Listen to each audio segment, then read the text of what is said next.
नमस्कार good evening आशा करने समस्ते भल थे।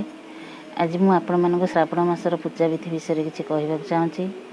जो मैंने श्रावण मासर व्रत करुँच मनर किसी मानसिक अच्छी तो श्रावण मासर शुक्लपक्ष त्रयोदशी तिथि जो प्रदोष व्रत रही सेटू आप निश्चिंत करूँ आपण मानसिक पूरण हम।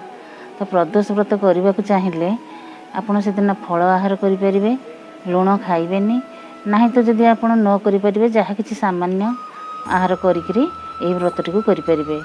तो व्रतर समय हूँ प्रदोष टाइम जहाँकि संध्या समय।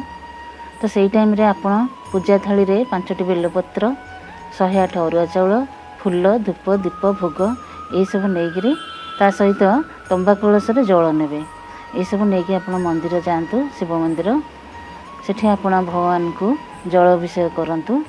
तापर 5टी बेलपत्र दिंतु यथा विधि पूजा संपन्न करूँ। आउ भगवान को आपणकर मानसिक पूरण पर निवेदन करके श्री शिवाय नमस्तुभ्य मंत्र को जप करूँ किछि समय।